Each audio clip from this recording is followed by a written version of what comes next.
నమస్తే friends, welcome back to my channel. నేను మీ దుర్గస్ kitchen. ఈరోజు మన కిచెన్లోని పాలకూరతో పచ్చడి ప్రిపేర్ చేయబోతున్నానండి. మరి ముందుగా మన ఛానల్ కొత్తగా ఎవరైనా చూస్తున్నట్లయితే మొదటి నుండి చివరి వరకు స్కిప్ చేయకుండా చూడండి. అప్పుడే ఈ రెసిపీ ఎలా తయారు చేసేది మీకు అర్థమవుతుంది.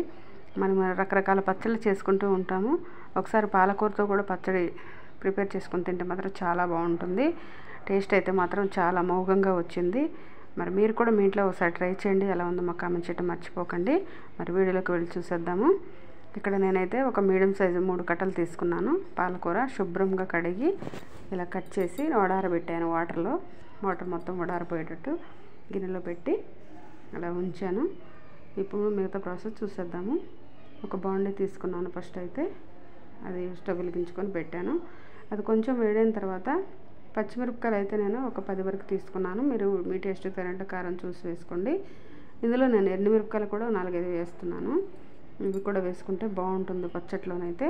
మరి ఈ విధంగా వీటిని ఫ్రై చేసుకున్నాము. దానిలో ఉన్న వాటర్, మిరపకాయలు ఉన్న వాటర్ అంతా కూడా ఫ్రై అయిపోతుంది. ఇప్పుడు కొంచెం ఆయిల్ వేసుకున్నాము. 1 స్పూన్ అంత ఆయిల్ వేసుకొని వీటిని వేయించుకున్నాము. మీకు ధనియాలు ఉంటే ఈ స్టేజ్లో ధనియాలు కూడా వేసుకొని వేయించుకోండి. నా దగ్గర ధనియాలు నిండుకున్నాయి, పొడి వేస్తున్నాను. జీలకర్ర కూడా ఇందులో వేసుకోవచ్చు, లేదంటే మనం మిక్సీ జార్లో వేసేటప్పుడు కూడా వేసుకోవచ్చు. ఎలా అయినా వేసుకోవచ్చు. వీటిని ఇలా ఫ్రై చేసుకోవాలి. వీటి మొత్తం కూడా ఇలా ఫ్రై చేసుకోవాలి. మనకు వేగిపోయినాయి ఇవైతే తీసి పక్కన పెట్టుకొని ఇప్పుడు ఆకు వేసుకుందాం. పాలకూర ఇప్పుడు అదే బండిలో పాలకూర కూడా వేసుకొని ఇలా ఉడికించేసుకున్నాము. ఈ విధంగా ఫ్రై చేసుకోవాలి. దీనిలో కూడా కొంచెం ఆయిల్ వేసుకున్నాము.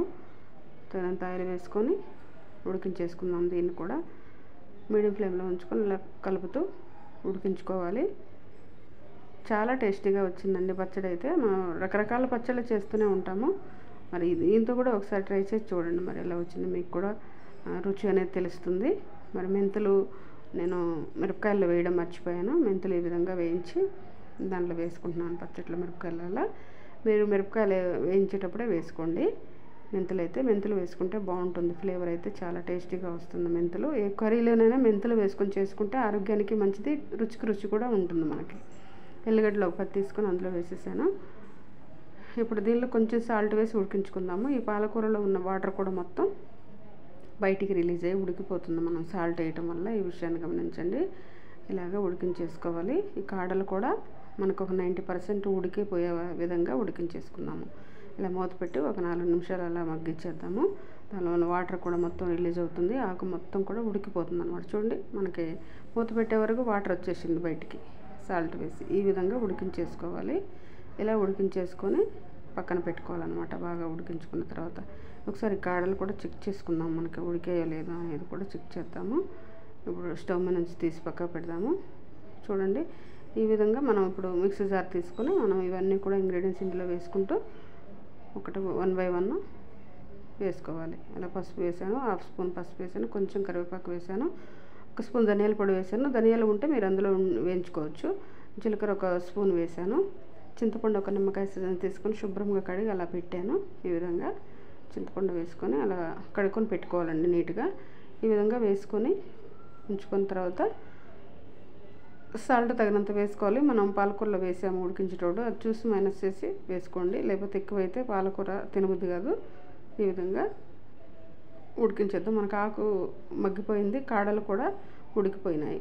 ఈ విధంగా కాడలు కూడా ఉడికిపోయినాయి మెత్తగా. ఇది పక్కన పెట్టేసుకొని ఒక ప్లేట్లోకి తీసుకొని పక్కన ఉంచాను. ఇది కొంచెం చల్లారిద్ది మనం మిక్సీ వేసేసరికి. చూడండి, మనకి ఇలా కచ్చపచ్చగా బరకబరకగా వేసాను మిక్సీ అయితే. మనకి ఇలాగా వేసుకుంటే రోట్లో దంచినట్లు ఉంటుంది, మెత్తగా వేయకుండా. ఈ విధంగా వేసుకుంటే బాగుంటుంది. ఇప్పుడు మనం పాలకూర కూడా వేసుకొని దీన్ని కూడా గ్రైండ్ చేసేసుకుందాం.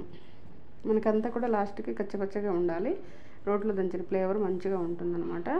నేను రోట్లోనే దంచేదాన్ని, కాకపోతే ఇప్పుడు కొంచెం ఆరోగ్యం సహకరించక నేను రోట్లో దంచట్లేదు. రోట్లో దంచితే ఇంకా బాగుంటుంది. ఈ విధంగా మొత్తం అయిపోయిన తర్వాత దాంట్లో లాస్ట్లో ఉల్లిపాయ వేసాను. ఉల్లిపాయ వేసిన తర్వాత అలా బౌల్లోకి తీసి పెట్టుకున్నాను. ఇప్పుడు తాలింపుకి సిద్ధం చేసుకుందాము. అదే బాండి పెట్టుకున్నాను. మళ్ళీ అది కొంచెం వేడాక ఆయిల్ వేసాను. 3 పావుల ఆయిల్ వేసాను. ఆయిల్ వేసిన తర్వాత 1 స్పూన్ పోపు గింజలు, అన్ని జీలకర్ర, ఆవాలు, శనగపప్పు, మినపప్పు కలిపి వేసాను. అవి కొంచెం వేయించుకున్నాము. అవి వేయించుకున్న తర్వాత మిగతా మిరపకాయలు, కొంచెం ఇంగువ, కరివేపాకు వేసుకున్నాము. ఈ విధంగా 2 మిరపకాయలు తీసుకొని మధ్యలో తుంచి వేసాను. ఇప్పుడు ఇవి కూడా కొంచెం వేయించుకున్నాము. కొంచెం చిటికడంత ఇంగు వేసుకున్నాము. ఇంగు వేసుకుంటే బాగుంటుంది. ఈ విధంగా వేసుకున్నాక కలిపేసుకుందాం. అలాగా నేనైతే స్టవ్ బంద్ చేశాను. ఇప్పుడైతే కరివేపాకు వేస్తే చిల్లి మీద పడకుండా ఉంటుందని స్టవ్ బంద్ చేసి వేసాను. ఈ వేడికి మగ్గిపోతుంది ఆకైతే.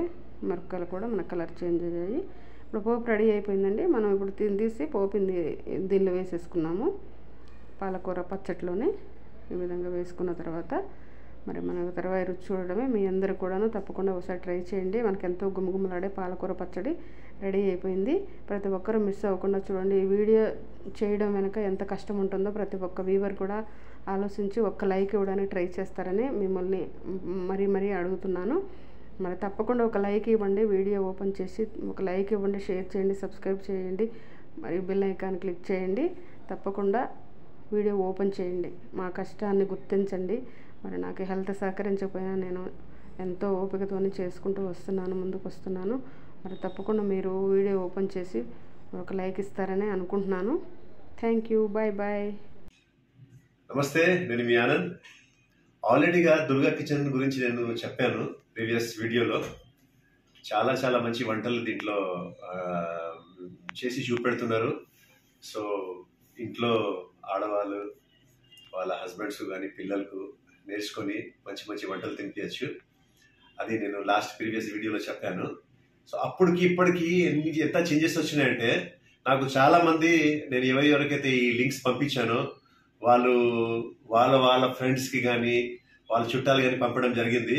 They are very happy. ఏంటంటే అరే మనకు తెలియని కొన్ని వంటలు దీంట్లో నేర్పిస్తున్నారు, మేము చేసి ఇది మా ఇంట్లోకి తినిపిస్తున్నాము, చాలా బాగుంది అని చెప్పేసి మంచి రెస్పాన్స్ వచ్చింది. నాకు కూడా హ్యాపీగా అనిపించింది. ఏంటంటే నేను కూడా 10 మందికి ఇది ఒక ఫార్వర్డ్ చేయడం వలన వాళ్ళకు ఒక మంచి వంట చేయాలని ఆలోచన వచ్చింది, ఒక డిఫరెంట్గా వెళ్ళాలని వాళ్ళకి ఆలోచన వచ్చింది. అలాగే ఈ దుర్గా ఏదైతే మన ఈ ఛానల్ ఉందో దీనికి కూడా మంచి సబ్స్క్రైబర్స్ వస్తున్నారు, లైక్ చేసే వాళ్ళు వస్తున్నారు, పెద్ద ఎత్తున దీనికి సబ్స్క్రైబర్స్ డైలీగా పెరుగుతున్నారు. సో ఇంకా దీనికి రావాలి, చూడాలి అని నా కోరిక. ఎందుకంటే మంచి వంటలు నేర్పిస్తున్నారు కాబట్టి. So all the best. ఈ ఛానల్ని మీరంతా లైక్ చేయాలి, కామెంట్ చేయాలి, షేర్ చేయాలి, అలాగే సబ్స్క్రైబ్ చేయాలని కోరుకుంటున్నాను. Thank you so much.